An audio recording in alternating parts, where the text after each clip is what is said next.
Hi everyone and welcome back to my channel. My name is Ade, and if you're brand new then of course you're most definitely welcome. And if you're returning back then thank you so much for coming back to watch another video here on the channel. So today I am going to be speaking to you about one of the fragrances that I've just recently picked up. Now if you've watched my previous video then you'll already be privy to this fragrance, but I decided that I wanted to go into a little bit more detail about the fragrance so that we can, you know, have a little back and forth, have a little gist on this, okay? If you haven't already, make sure you like, comment, subscribe, hit that notification bell so you don't miss another video from me.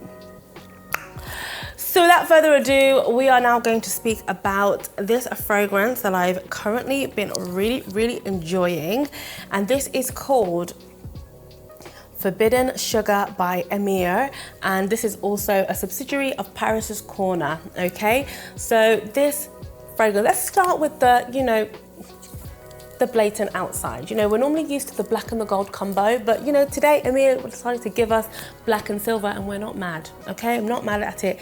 The cap of it is a very heavy metal, and of course it then gives you this black heavy bottle as well, and a lovely little plaque that says Forbidden Sugar and Emir with the little lion head on there.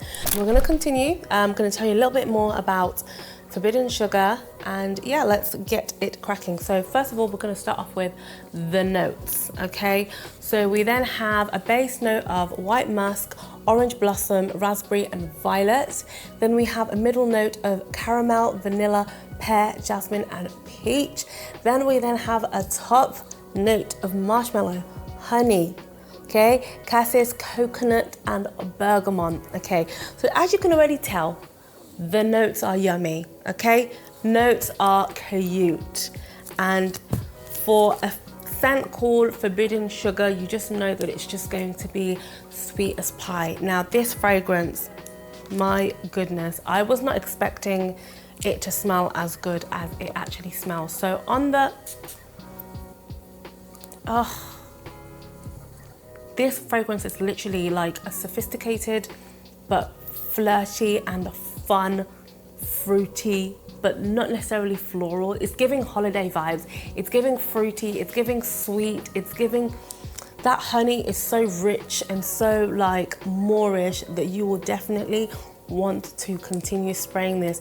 It has a, I was gonna say, where am I getting this sort of like soury vibe from? I'm guessing it's probably from the bergamot, which normally kind of gives a more of a citrusy touch in fragrances, but it just kind of gives a slight like twist and breaks up all the sugary notes. The coconut is very nicely well-rounded and blended into this fragrance. It's not like a full-on holiday coconut fragrance, but you can just smell like little hints of everything. A little bit of honey, a little bit of coconut, a little bit of orange blossom. The raspberry, you can definitely smell that. The peach, definitely. The caramel is what gives it the sweetness. So honestly, if you have a sweet tooth, this fragrance is it. So now we're going to talk about longevity, and we're going to talk about projection. Longevity, this fragrance is definitely going to easily give you 6 to 8 hours on the skin and about 8 to 10 hours on your clothes. It's not one of those fragrances that goes on and on and on. You probably will have to retouch and respray, but again, everyone's skin chemistry is different, so it depends. Some people's skin manages to latch onto some of these notes, but on me, I normally get between 6 to 8 hours. Again, depending on how hot it is, depending on, you know, my own body chemistry with this fragrance as well. The sillage of this fragrance is beautiful. It gives a medium projection, so I wouldn't say that it's specifically that loud, but anybody in your scent bubble will definitely enjoy this fragrance. So because of the honey note in this fragrance, I always tend to pair it up with Garam by Junaid, which is another firm favorite that has a beautiful honey note in here. It's rich, it's opulent, it just smells absolutely amazing. And if you know of Garam's fragrances, you'll also know that, you know, their blends are always very immaculate. This fragrance as well also has like a slight coconutty feel to it as well. So these two layered together, hang on one minute, let me just put the cap on this so that, you know, getting the full vibes, okay?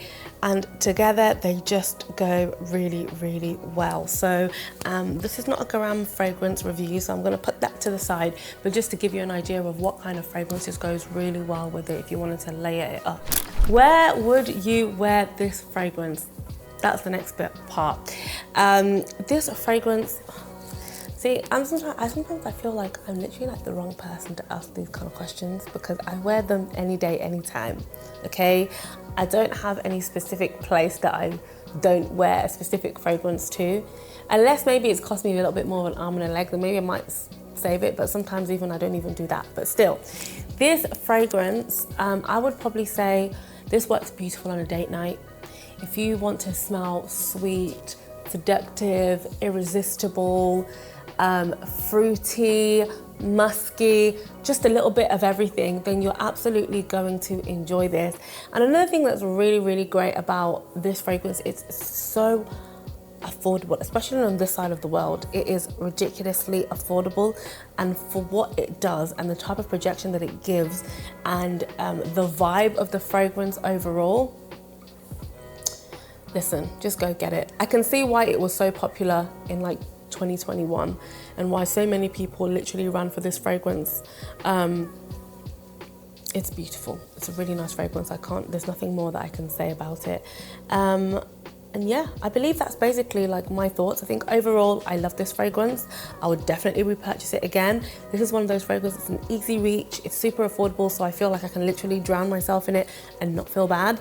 And if you're an oversprayer like me, then you're definitely gonna enjoy being able to just carry on spraying and knowing that you smell absolutely amazing without feeling like your pocket is about to be pinched. And yeah, that's basically it. So if you have tried Forbidden Sugar, then please let me know your thoughts below. If you loved it, if you hated it, then I really want to know what your thoughts are. And of course, if you have any other recommendations for me from Amir or from Paris Corner, then please do let me know in the comment box below. But in the meantime, I just want to say thank you for watching up until this point, and I will see you in my next video. Bye.